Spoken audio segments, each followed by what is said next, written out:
Hey everyone, welcome to the first episode of the Your Opportunity Code podcast, where we're going to talk about all sorts of things going on in the world today, especially when it comes to hiring and careers. I'm Nima, founder and CEO. I'm Sevag, operations lead. I'm Hogan, the Chief Business Officer. And I'm Julian, the good little intern. It's Julian's second day, dude. Welcome. Congrats. We love to have you on the team, man. Thank you, appreciate it. Yeah. Julian's a great guy. So, our first kind of topic today is a very fun one. Do you need an education to succeed in America? We're going to go around the room. We'll just say our yes, no, and then we'll get into it. I personally think the answer is no. Savon? The very short answer for me is no. Hogan? Yes. Ooh. And Julian? Not necessarily. Okay, cool. All right. So, Hogan, you were the first one who said yes, and the only one who said yes. Let's start there. Why do you say yes? No, we will not do that. You're trying Okay. to confuse me. You tell me why you guys said no. Okay, I got you. No problem. All right. I said no because I view an education as something that can compress time, but it doesn't necessarily lock you out of opportunity. Some things, obviously, like let's say a doctor or a lawyer, you might need to go through the full process to get there for obvious reasons. But if you're not going down those paths, I think an education can get you there faster. Like let's say someone gets an undergraduate degree, then they get an MBA, they might be able to get to executive leadership much faster than if they Hmm. went with an undergraduate degree and put in the years of experience and time, right? If you can do both, you can get there even faster. So to me, it's a time compression thing, right? It doesn't mean you can't be successful without it, though. I agree with that. And I think, yeah, I think getting a formal 2 year to 4 year, college degree, associate's degree, bachelor's degree, whatever you want to call it, is definitely like the only equalizer depending on where you grew up, in the United States or from wherever. That's So for true. you and your family, especially if you're first generation or anything like that, it could be the main equalizer that levels the playing field out for you. Yeah. In my experience, like that hasn't been the case. Like I had a lot of traumatic experiences in school that almost gave me a fear of learning, Yeah. which is kind of messed up, which I blame more as a failure on the school system itself. So as someone who saw all of the cracks of the educational system from a very young age, all the way up until college, and I dropped out of university, like after having taken college classes for 10 years after high school. I dropped out maybe 20 to 30 credits before my bachelor's degree because I thought I already have 40, almost 30 to 40K in student loan debt for a non-STEM degree. And my lived experience has shown me that I've gotten jobs that pay higher than a bachelor's or even a master's degree. I was making over 83,000 in a corporate high-powered position in Hollywood for 2.5 years. Why did like in hindsight, I'm like, I'm so glad I paid off my student loans and seeing $25,000 leave your savings account just like that to pay your loans. I never want to experience that feeling ever again. So that's another reason. Like, yeah, and Yeah. yeah, I think in America, education can be selectively great if you play your cards right. Otherwise, you're falling into the predatory sharks trap of student loan debt. Yes, and if I may, that becomes the college scam, right? Because education, like fundamentally, is something no one can take away from you. But when they put you into debt for it, or they push these ideas of like the college experience on a person, at least to me, it then puts you in a position where you're like, wow, like I need to do this specific thing in order to get Mhm. to where I want to go. And that's not the Right, right. My point was, the question was, is do you need education, yeah. right? You need an education to And succeed. you do need education. True. I think that education can take the form of a lot of different ways. Great. That education could take the form of you working an internship with a plumber, Yeah. or an electrician, any kind of trade. But I do think education is required. And what I mean by that is you need the ability to be able to learn, Yeah. right? You need to be able to see, learn, and be able to repeat skills. And so I think higher education is fundamentally a good thing. Yeah. I've got degrees, I've got a master's, I've got a bachelor's, but I think inside of that, is it required? I think is the better question. Ooh. And I don't think an education, a formal education, necessarily is required, unless it depends on your career trajectory. That's true. right? On what it is you're planning to do. And Savag, you brought up a good point in as far as, you were making over $80,000 without a degree. And again, it goes back to what's the quality of life you have in store for yourself? What's the vision? What do you want to be able to do? Not just for you, but for the people that you love, Yeah. right? And so I think it's all about tracks. It's about getting on a path and knowing the direction you're going. The good thing about formal education, in my opinion, is it helps you with time management. Yeah. It helps you with interpersonal skills. You learn to deal with people that you maybe have never dealt with before. You learn to deal with people that don't look like you or from a different geographical region. So I think it teaches good people skills, but Yeah. I don't think it's required. It depends on what it is you're studying and what you want to do. Completely agree. Completely agree. So, Julian, this leads us to you. For everyone who's watching, our friend Julian here is in college right now. I'm kind of curious, what led you to want to get an undergraduate degree? Because, over the past few years, there's been a lot of talk about it's losing its value and things of that sort, which, full disclosure, I'm really glad you're doing, by the way. Keep that up. I think I grew up in a culture where at least my parents are immigrants. My whole family like immigrated. Yeah. So there's like this very big value placed on having a degree and being able to move up in society and all that. Yeah. And my parents like both went to college, and it was something that's like it was very encouraged. Um, but I think also for like the degree that I'm pursuing, which is I want to get into like software engineering Yeah. and all that. Um, I think it does benefit me a lot to get a degree. I know there are some people who kind of like don't really go to school, who kind of like self learn it. But I think there's like a lot of benefits to going to school, and a lot of the stuff that Chris said that I want to echo in terms of like uh, time management, interpersonal relationships, and just learning how to deal with a bunch of like different people that like that you can encounter, whether I don't know, be in a job or just like in like a team that you work in, or anything like that.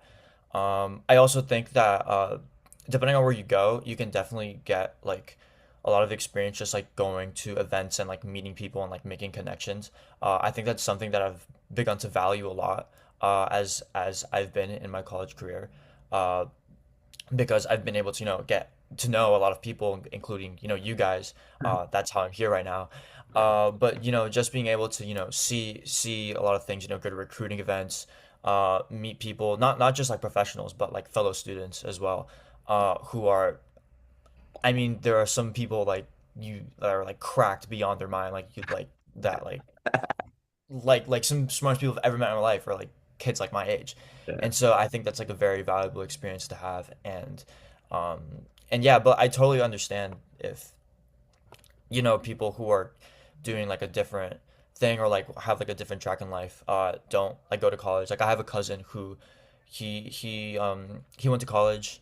He ended up dropping out, and he's like a mechanic now. Like Nice. he works in Queens. Very cool. He's working for like a family friend, and he's like getting his certifications, like how Yeah. to run like an auto shop and stuff. It's really cool. And like that's something, especially for like a mechanic, or if you run like an auto shop, it's like very pretty lucrative. Yeah. So And it's so it really depends on the person, I think. So 100%, 100%. You brought up a really good point too about the experience, right? Like a college campus is a unique place in the sense that you have access in ways that you might not otherwise have access if you were, you know, at that same age and working, let's say, right?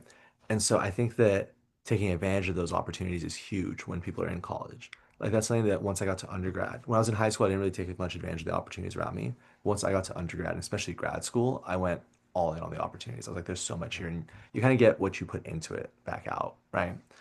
Um, yeah, and I think also like what I've come to learn is with an undergraduate degree, my take at least is you kind of, I don't want to say learn how to think, but in some ways it kind of helps you hopefully get the critical thinking skills and kind of get like a general sense of like what Chris said, the people skills also, right?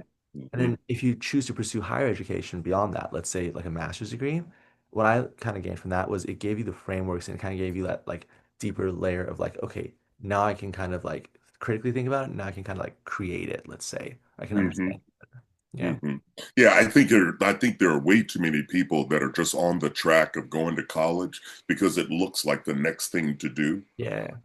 as opposed to it being thought out and really planned, Yeah. right? Like for example, going in and you can go without taking on a bunch of student loan debt. There are ways to do it. Yeah. You can go and knock out their prerequisites at a community college. Yeah. You can do that way. You can get an associate's degree, then transfer to another 2-year college, Yeah. and be able to graduate if the degree is necessary, Yeah. right? Yeah. Oftentimes, that's the thing about getting your career. You need the balance of education, but you also need some practical application, Yeah. and experience in that field. Yeah, absolutely. Absolutely, absolutely. And kind of the idea of thinking it through, right? It's like Julian said he wants to be a software engineer. And so for him to get an undergrad degree in computer science is absolutely worth it, right? Because it's a foundational thing for him in his life through the time, Hmm. you know? Hmm. I mean, to interject, there's so much I wanna say about this, but um, to the credit in favor of going to Yeah. see and to Chris's semantic distinction about um, do you need an education, to succeed?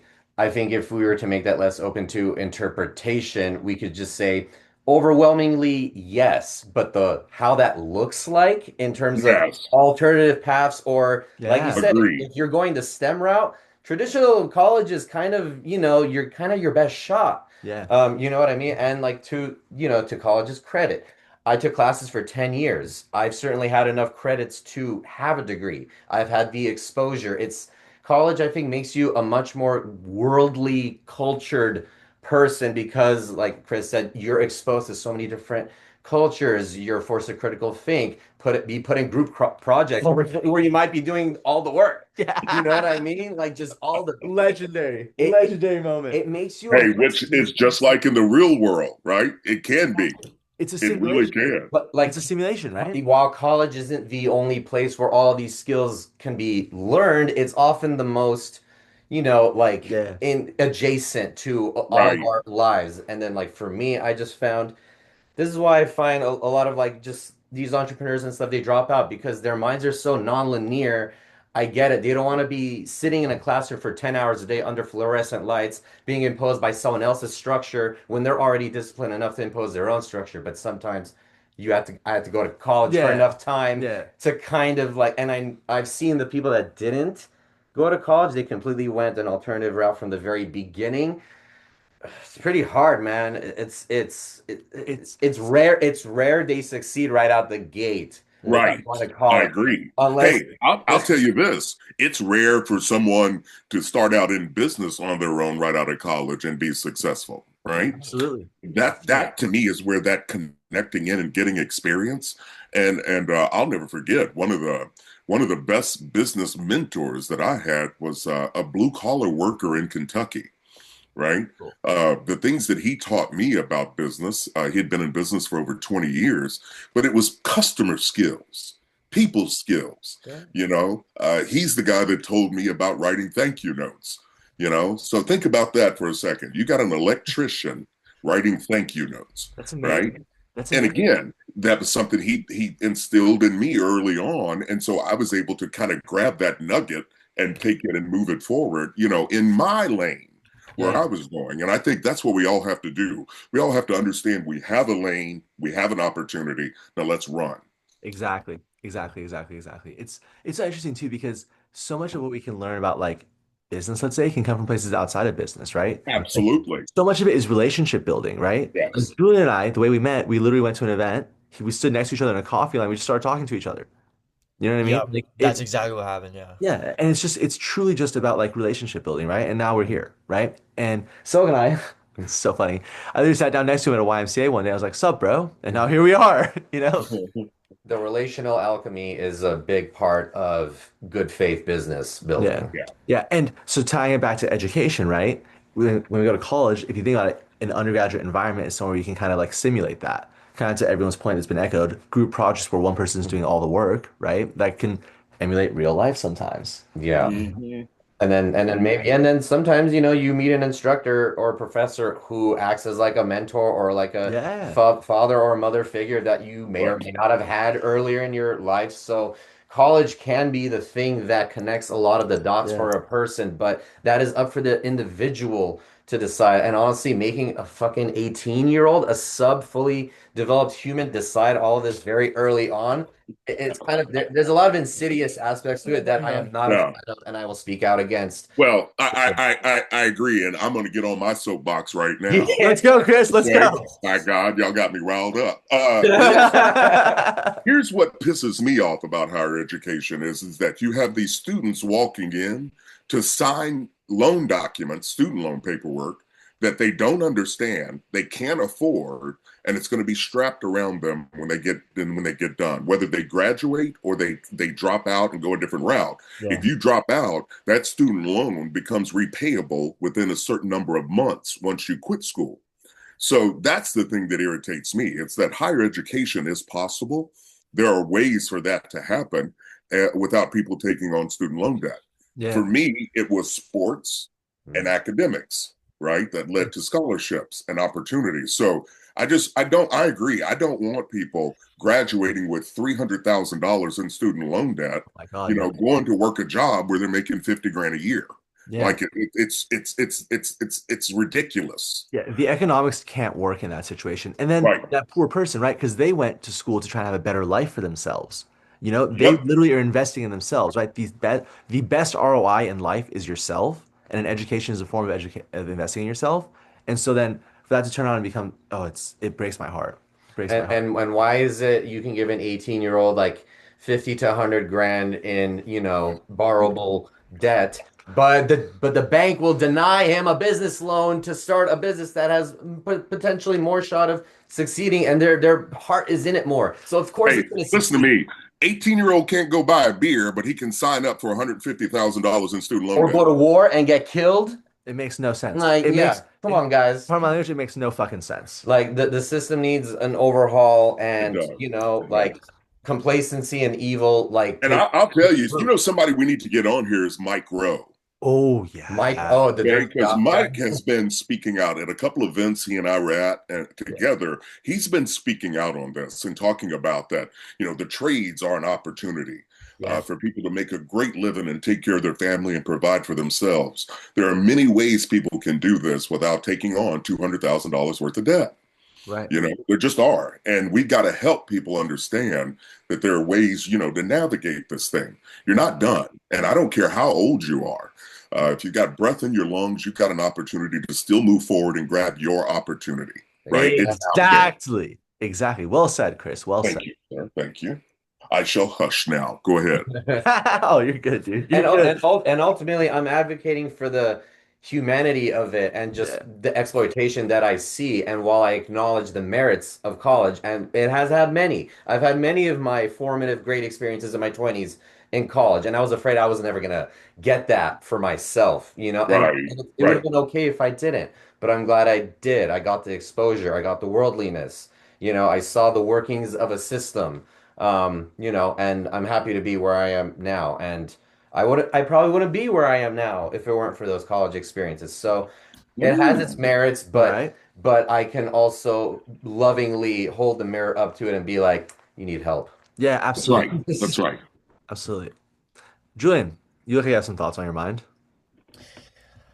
I definitely think that a big problem is also that people, at least students, like come into school without a lot of like, financial help. Like it's like not taught in like high school or like or actually just in any like pre-college like Yeah. education. It's just like it's something that's like not given, and it's something that 99.999% of students like just don't know, have no idea about. So that can definitely like be a place where where like, it can be like improved, Yeah. because like it's really bad for like as you guys are saying, a kid will just go in and basically sign their life away Yeah. to like go to college, and that's like not the point at all. Yeah. Like it's Exactly. supposed to be something that helps you in the future, instead of like Traps you. basically like digging your own grave. Yeah. So people, I mean, kids need to be like educated on like how these things work and how these like Mm. loans function, or just like general like money management. Yeah. Mhm. And yeah, because it's not something that's like really like given out to kids at all. So No, I hear they're going in blind. I hear you. I hear you. You know what's crazy to me is the concept of financial aid being a loan. Like, Yeah. I, I'm no genius, but I don't understand how a loan is aid. You know what I mean? It's aid with strings attached because you got to pay it back, right? Yeah. And you know, the hardest part about financial literacy, because that's something I care deeply about, is increasing financial literacy. Like the challenge is finding a way, I think, to get it across where it lands, because it can be a very kind of dry subject matter. Yeah. And Mhm. the other more challenging part of it is with financial literacy, a lot of it is understanding to say no to yourself, which is an extremely difficult thing to do, right? It's understanding when to say no because I can't afford this, or like kind of not letting FOMO get to you, right? It's an emotional thing as much as It it is. is, and well, and it's also become almost a de facto expected next step, right? It's Yeah, just the thing you do when you get out of high school, right? right. Mhm. And so you have pressure on people from family, right? Friends, and Yeah. all this. And so I think that's what causes people to not really assess what they want to do. They get caught up in doing what's next. It almost feels like an arranged marriage It in some does. Yeah, ways. it can. It Oh, could. good analogy. Absolutely. Good analogy though, actually. Yeah, and then it goes back to this idea of marketing college, right? Because it is true, there is value in going to college. There's value in going to like doing this, right? But there's also the marketing of it, the college experience, right? Like, oh, get XYZ, and it's like sold in the media, right? It's this Uh-huh. aspirational thing, which isn't real, right? Because all marketing is relatively aspirational. And so it makes you think of something that could happen, but that's not the case for everyone, right? You could look at American Pie as propaganda. There you go, right? College There you go. Yeah, exactly, right? It's propaganda. it's literally just college propaganda, but you know what I'm saying? Yeah. Yeah. But, it's all a matter of people understanding their options. And really, it's a matter of giving you choices, Yeah. right? And I'm not telling people, if you're in school and you're listening to this right now and you've got student loan debt, don't let Nima and Savag have you feel bad. I'm here for you. I'm just kidding. But listen, if you've taken on some student loan debt and you're hearing this, what I want you to do is number one, no, don't just drop out or stop, but really begin to think, what can I do now going forward? If I'm going to complete this degree, what do I do to not take on more debt? Right? Do I begin to work study programs? Do I get in and there's a place to work on campus? Do I stop going to that 4-year expensive school and go to a community college, right? Or a college that's a little bit cheaper. Because it depends, it's just you can't get caught up in the name of the school. What you have to do is really understand, where am I right now? What makes sense for me? And what am I going to look back on in 10 years and be glad that I chose to do? Yeah, Yeah. that's wisdom. That's pure Yeah. wisdom right there, my friend. That's pure wisdom. Very cool. Very cool. Yeah, I mean, it's interesting because when I went to grad school, I paid for it cash out of pocket, and I paid as I went because I made the mistake of taking out student loans for my undergrad degree. So I I paid those back, and let me tell you, it was a nightmare. Right. Whole lot of work, right? Right. Worth it, absolutely worth it, but a lot of work. And now I kind of speak out on like student loans too. My younger brother actually, he's a lawyer now. When he was graduating high school and trying to figure out what to do next, he went to a community college at first and was there for 2 years and then wanted to transfer to the school. At first, he wanted to go to a school on the East Coast that he may not have been able to afford. And his older brother, Mr. Finance Guy, sat him down in a very loving way and was like, buddy, here's your future. And next day he came to me, he's like, I don't want to do that.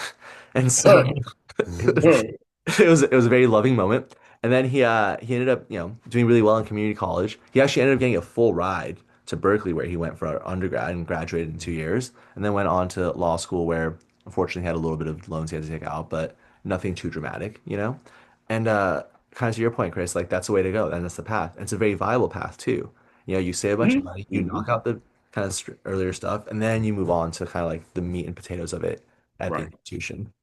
And realistically, if you do have them or you choose to take out those student loans, I just want you to have a plan to attack it, Yeah. as soon as possible. Yeah. Really look at it. And as you come out of school and you begin to work, just keep your lifestyle in check. Meaning, don't go out and get a new car as soon as you graduate, or you Yeah. start your first job, right? What you want to do is begin to look at this and understand really this one principle that I'll hush, but it's interest. Yeah. Interest that you pay is a penalty, interest that you earn is a reward. Okay, Back. let me say that again. Interest that you pay as a penalty, interest that you earn is a reward. So if you're paying student loans, you're paying interest. That's a penalty, right? But if you have money in the bank or you're investing it, that money's growing, so that interest is a reward. Yeah. So what I want people to do is just understand that, and as you get out and you start making money, just be real clear on your plan of how you're going to attack it to get it out of your life as soon as possible. Yeah. Absolutely. Absolutely. Because that's the single highest ROI if you do have student loan debt and you're It kind of really is. right. It Because really is. let's say your student loan payment is $300 a month. That's $3,600 a year. When you get out of that, you get $3,600 back a year. Yep, that's right. And that alone, that cash flow gives you so much breathing room to be able to do anything. It becomes discretionary Mhm. income, just any of those things.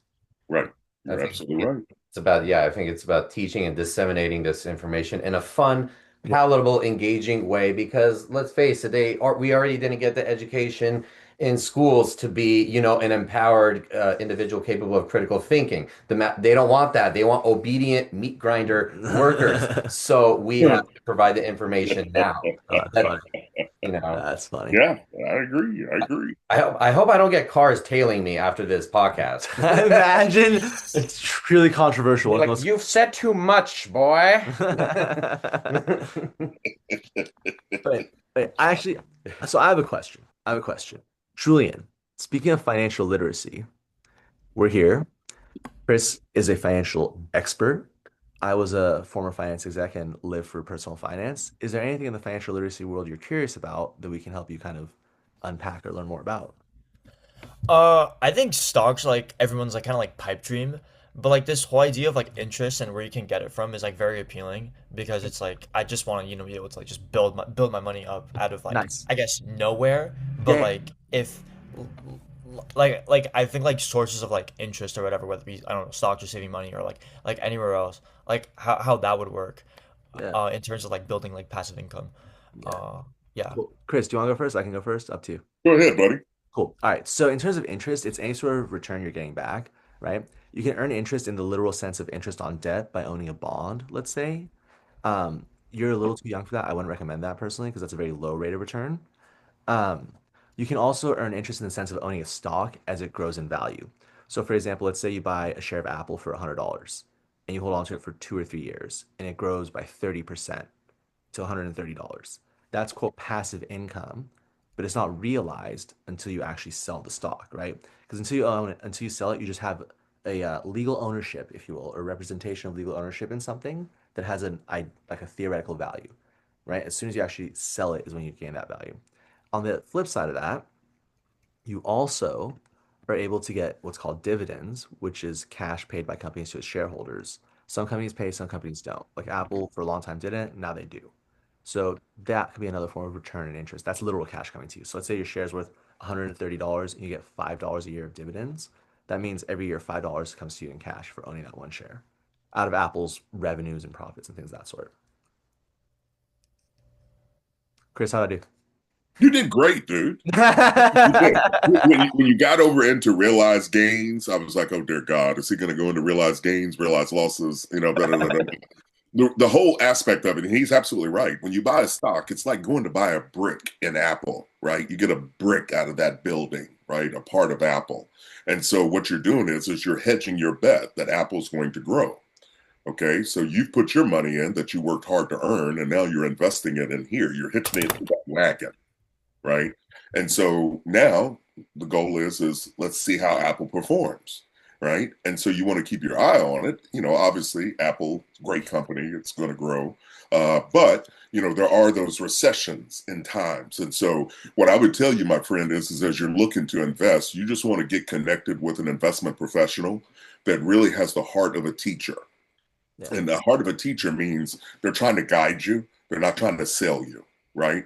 And so I can help you more with that, young man, as you keep moving forward in life. Yeah. Yeah. Yes, let's Yeah. go. Yeah. Julian, Yeah, yeah. yeah, yeah. What's Yeah, I interesting? think like people like might get caught up with like the whole like Jordan Belfort thing. Like they'll just get like Yeah, you know like they'll get approached by a guy who's like gonna make him like the Wolf of Wall Street or whatever, and then they'll make Yeah, it, yeah, and I yeah. really don't want that. So, No, Yeah. no. so yeah, Hey, I think it's really hey, I'll tell you this, my friend. On our next show, this is a great kind of little cliffhanger. On the next show, I'm going to share with you the best piece of life advice I ever got. wow. And it deals with the difference between an opportunity and a chance. Okay, and I'm going to leave that right there. So people got to tune in to the next one to find out what it is. Yeah. Very good. Very good. I like it. Chris, you're a legend, my friend.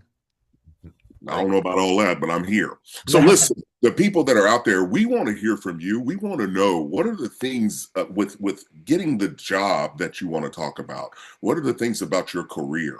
That's what we're about here at Your Opportunity Company. We want to be able to help people get plugged into their careers. We want to help businesses find top talent, and we want to put them together. And I know right now it is a hot mess out there, Oh, right, in the job market. It is ridiculous. And so Yak is coming to you with a new way of being able to allow you to present yourself. So if you haven't checked it out, get over there, check out youropportunitycompany.co, and you're going to be able to learn more about us and what it is that we're doing and how we're changing the face of the game of hiring. yeah. Excited to see it all. Excited to keep doing this and excited to keep building it. I think on this note, we can end this. Thanks, everyone. Very good.